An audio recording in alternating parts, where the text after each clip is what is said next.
নমস্কাৰ বন্ধু বান্ধৱীসকল, সকলোকে মোৰ অন্য এটা ভিডিঅ'লৈ স্বাগতম জনাইছোঁ।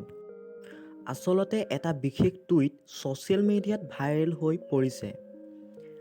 ছালমান খানে সুশান্তৰ প্ৰাক্তন প্ৰেয়সীক 5 কোটি টকা দিবলৈ ওলাইছে। কিন্তু কিয়? সুশান্তৰ প্ৰাক্তন প্ৰেয়সীক 5 কোটি টকা দিবলৈ ওলাইছে ছলমান খানে। আচলতে বলিউডৰ এটা খবৰক লৈ ছ'চিয়েল মিডিয়াত তোলপাৰ লাগিছে।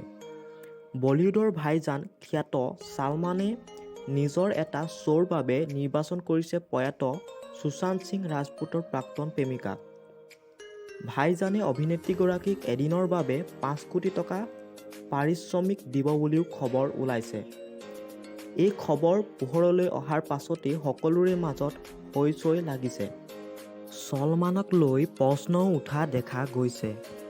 আচলতে ছলমান খানৰ এটা বিশেষ শ্ব' বিগ বছ 15 অতি সোনকালেই আৰম্ভ হ'ব আৰু বিগ বছ 15ৰ কাৰণে ছলমান খানে সুশান্ত সিং ৰাজপুতৰ প্ৰাক্তন প্ৰেমিকাক নিৰ্বাচন কৰিছে।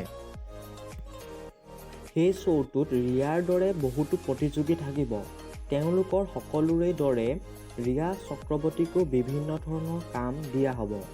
আন প্ৰতিযোগীৰ দৰে ৰিয়ায়ো কামটো সম্পূৰ্ণ কৰিব লাগিব। লক্ষণীয় যে চলিত বৰ্ষৰ 2 অক্টোবৰৰ পৰা বিগ বছৰ পৰৱৰ্তী ছিজন আৰম্ভ হ'বলৈ গৈ আছে। বিগ বছৰ অগণন অনুৰাগীয়ে এতিয়া অধীৰ আগ্ৰহেৰে সেই দিনটোলৈ বাট চাই আছে।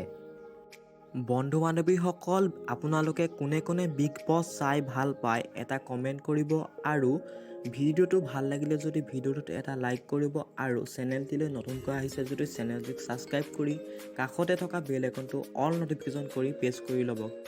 ধন্যবাদ।